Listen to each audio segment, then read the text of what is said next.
Renee and Justin didn't grow up the way most kids do. Their childhood wasn't shaped by cartoons, school dances, or lazy weekends. Instead, it was controlled by rules. Rules enforced by a tight-knit religious sect that believed obedience mattered more than happiness, and suffering was proof of devotion. In their community, curiosity was dangerous. Reading anything that wasn't approved religious material could earn harsh punishment. Outside friendships were discouraged. Dating was forbidden. Questioning authority was treated as rebellion against God himself. But Renee and Justin were rebels in quiet ways. They met as children, sitting a few rows apart during long, silent services. Over time, they discovered they shared something rare, a hunger for knowledge. They secretly passed each other books, dog-eared paperbacks hidden inside hymn covers. Late at night, they read under blankets with flashlights, whispering about worlds and ideas they were never supposed to know. That secret bond became their lifeline.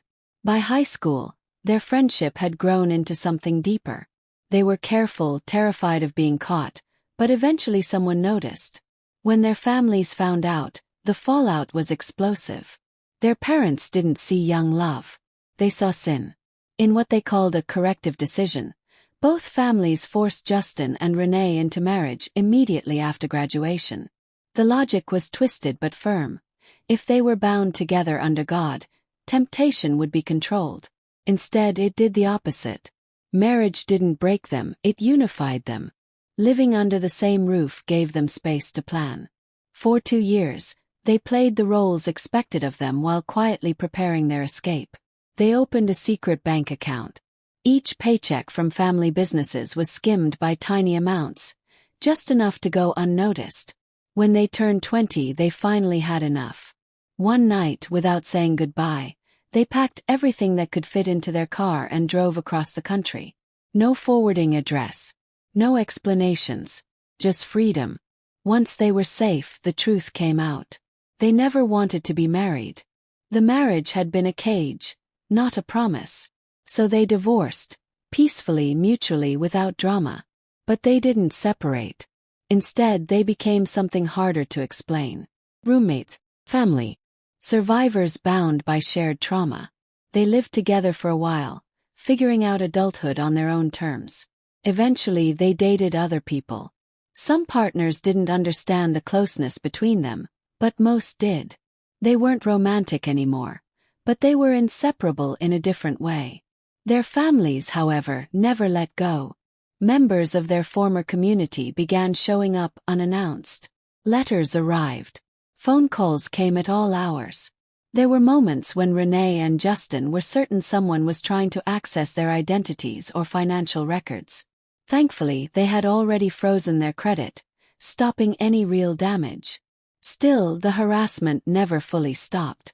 Then, everything changed in a single moment. Justin was biking through an intersection on a clear day when a car ran a stop sign at full speed. The impact was catastrophic.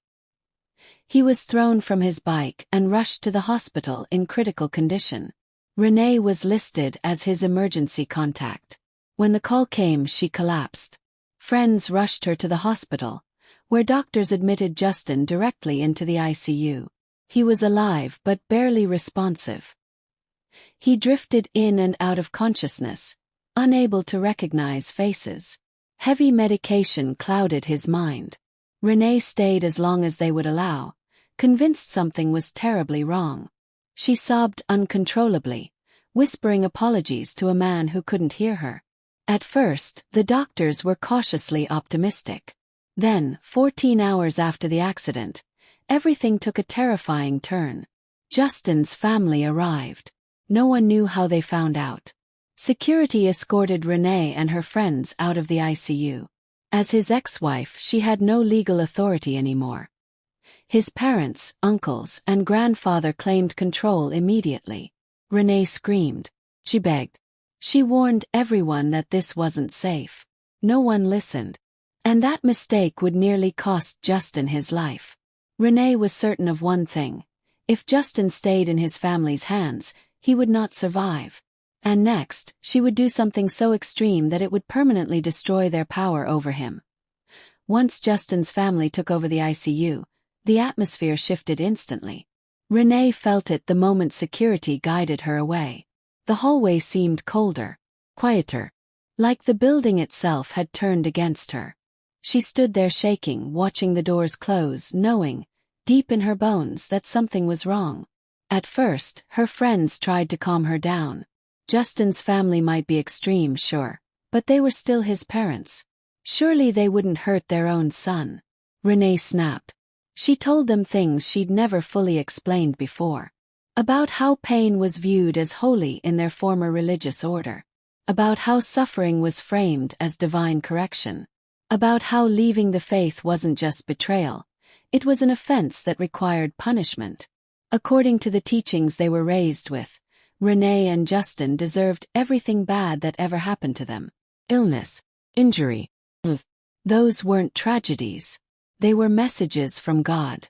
Renee insisted that Justin's family believed his accident was proof that leaving the group was a mistake, and that his pain would push him back into obedience. If he recovered too quickly, too comfortably, the lesson would be lost. Her friends still struggled to believe it. Then a hospital employee found her. The woman was an MRI technician and a close friend. She looked terrified. Before speaking, she made Renee swear over and over that she would never repeat what she was about to say. The technician had overheard Justin's parents arguing with hospital administration. They were demanding his release. Not once he was stable. Not once he was safe. Immediately, they had already contacted lawyers, claiming family rights and medical authority. The hospital was resisting for now, but pressure was mounting. If Justin became even slightly more coherent, or if the legal team pushed hard enough, his parents could legally remove him. Renee felt the floor drop out from under her. If they took him, there would be no safeguards, no oversight, no one to stop them from denying pain medication, medical therapy, or follow-up care in the name of spiritual healing. For the first time, everyone understood. Renee wasn't panicking. She was reacting. Something inside her snapped into focus. Fear turned into clarity. Grief into strategy. She didn't cry anymore. She went quiet. And then she made a decision. If Justin's family wouldn't leave the hospital willingly, she would give them a reason to run, fast. Renee knew things. Things most outsiders didn't. She'd grown up inside the community. She knew which rules they broke while pretending to be righteous. She knew where the skeletons were buried. And she decided to dig them up, one by one. She stepped outside the hospital and began making calls. First the IRS. She calmly detailed how Justin's family business underreported income, paid employees under the table, and falsified records. She provided names, dates, and documentation she'd quietly saved years earlier. Next the ATF. She reported illegal firearm sales. No license, no background checks, and weapons knowingly sold to people with felony convictions. She named the uncles involved and explained exactly how transactions were hidden. Then child services. Justin's mother was running an unlicensed daycare out of her home. Over 30 children. One adult. The rest of the work done by Justin's underage sisters. No inspections. No safety measures. Finally, she reported one uncle for felony firearm possession, again. Each call was calm, detailed, methodical. When she was done, Renee sat down and waited. Hours passed. Nothing happened. Then, unexpectedly, Justin became lucid. For the first time since the accident, he recognized faces, understood questions, knew where he was. And the first thing he did, he kicked his family out. Security escorted them away. Furious, shouting, humiliated. Justin remained hospitalized, protected. Renee collapsed in relief. But the fire she'd lit was still burning. Justin was safe for now. But Renee's desperate calls had set something irreversible in motion. And the consequences were about to explode. Justin's recovery was slow, painful, and uncertain. But he was alive, and that mattered more than anything else. The doctors were honest. He'd suffered serious neurological trauma. Full recovery was unlikely. tremors, coordination issues, and cognitive fatigue would probably follow him for life. Justin didn't care. He was breathing, thinking, laughing again. And he wasn't under his family's control. For few weeks, life felt almost normal. Renee stayed close. Friends rotated hospital visits. Rehab appointments filled the calendar. Then the voicemails started.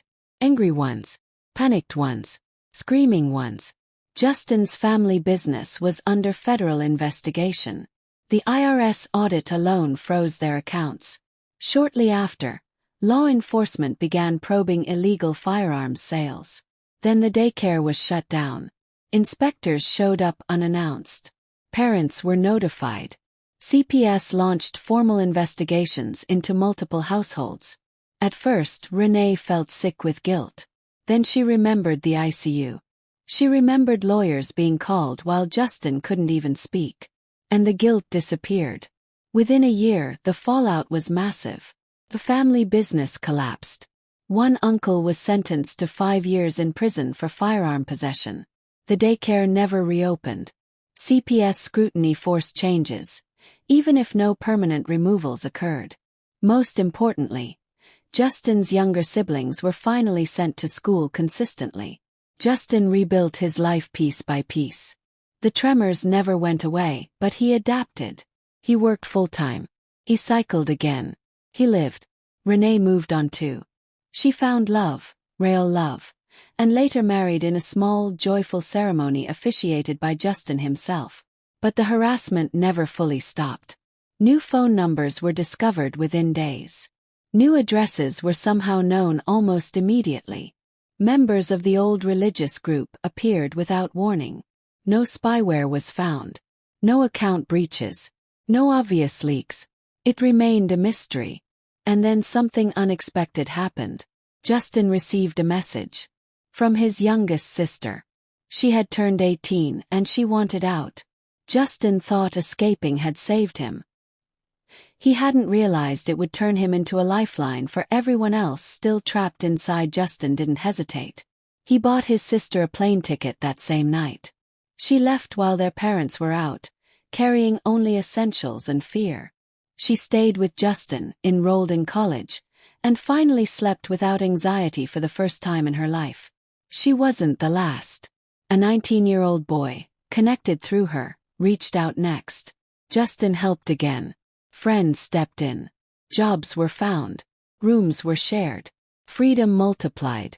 Then Renee's cousin contacted her.